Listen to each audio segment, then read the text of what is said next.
Get over to nags. Part 4. Okay, you ready to take apart the rotating assembly? Where are you going to put all those parts? Get out a folding table, lay down some plastic, and get your paint marker. Label your plastic right in the middle, towards the edge. Write the word front, representing the front of the motor. Then write the following cylinders: 1, 3, 5, 7, the mains 1, 2, 3, 4, 5, and the cylinders 2, 4, 6, 8. Just how they correlate to the front of the motor. Okay, now take a picture of your pistons, top side of motor, just for a reference of orientation. They should have either an arrow on them that points towards the front of the motor, or sometimes they have a little hash mark, and all these should be pointing towards the front of the motor. The little hash marks right on the edge of the piston should be pointing towards the front of the motor. Okay, now rotate the engine block, and now you can remove your first rod cap. Take the nuts off, use a round wooden dowel or the backside of a hammer, tap on the backside of the piston, pushing it down the cylinder board.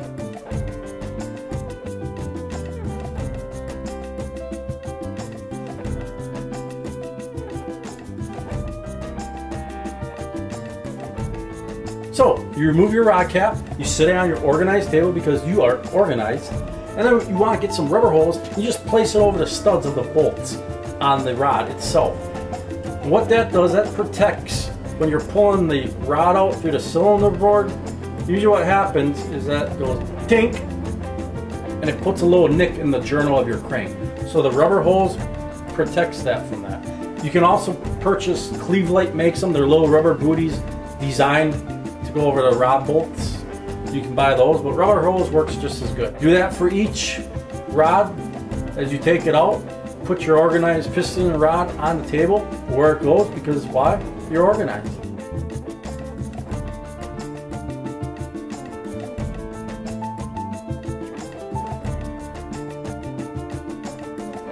Now we're going to check the crank end play. So you need your dial indicator and a big manly screwdriver or a pry bar.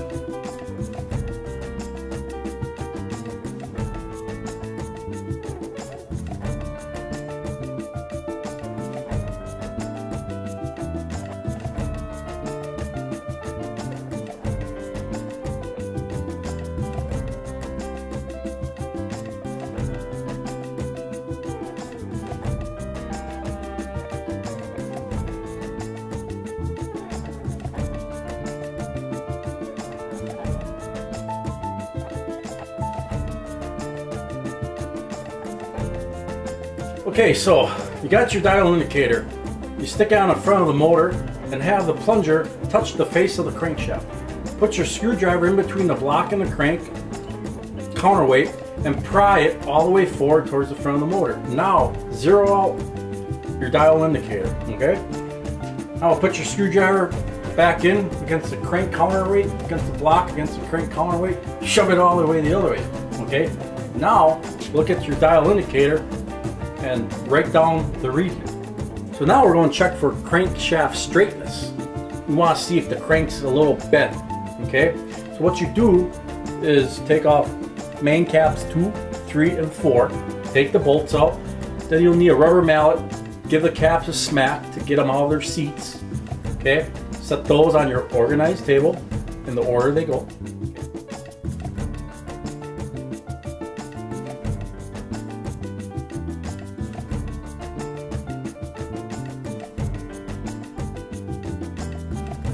Need to get a dial indicator and an extension. If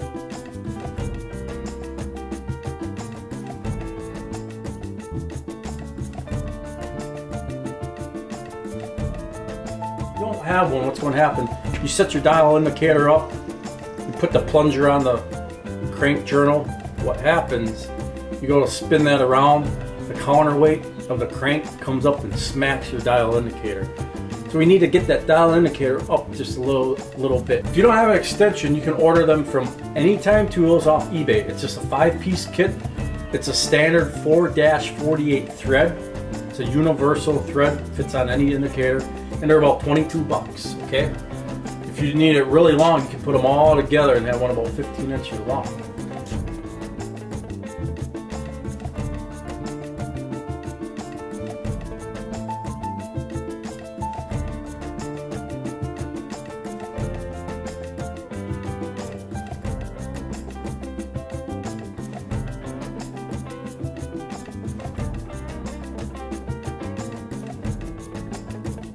So we have our dial indicator. All we're going to do, we're going to add this extension to it. This comes off, this screws in. We're going to screw in this end back on it. Make sure it's tight. But you got your extension on your dial indicator. You gotta do one more thing. Get a rag, place it over journal number 3, and rotate the crank. We're just going to clean off that journal a little bit because it's got gunk on there. It's going to hit our plunger and give it a false reading. Okay, so now that you got the dial cleaned off, okay, now we're going to set our dial indicator up. Now what we're going to do, we're going to take it. Just gotta make sure you're not going to hit the oil hole as it comes around. Make sure when you push it down that the dial goes a couple revolutions around. Tighten everything down. Magnets on. Zero out your dial indicator.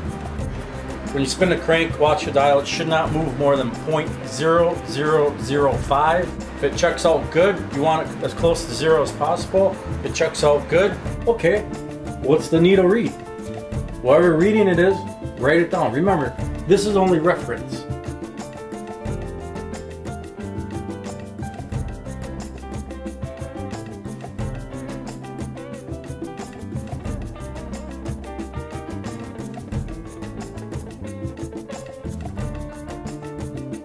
Ideally, you want it to be 0.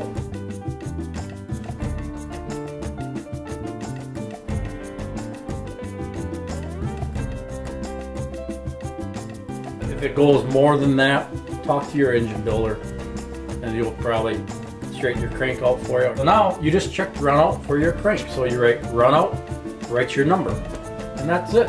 Congratulations, you're a dial indicating expert.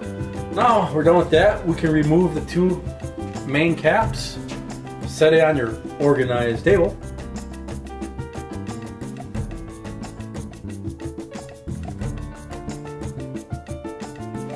Next step, we're going to remove all the bearings and place them on the proper location on your well-organized table. And take a look at the bearings of the rods and the mains. Write it down, for example, like bearing number 1, the main upper half has 2 deep grooves. Bearing number 1, the main lower half, it has 2 deep grooves. Just write it down, just for notes. We're going to mic those. Okay, so don't throw them in the garbage yet, okay? Just hang on to them for a little while longer. Okay, for the new guys, the bearings installed in the main caps, that is the lower bearings, all right? Because it's on the lower side of the motor. And the bearings installed in the block, those are the main upper bearings, okay? Well, thanks for watching and stay tuned for part 5. This is where it gets fun.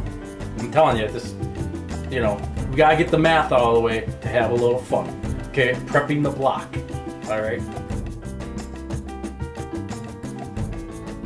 I'll leave you with this little side note. My friend Bob, great guy, he's a millwright and hard worker. He's got 8 kids, man. Holy cow. 8 kids. Well, everybody always compliments him and his wife on what a great job they're doing raising their kids. They're well behaved. They always ask, hey Bob, how do you do that? He says, well, that's easy. It's genuine love by genuine leather.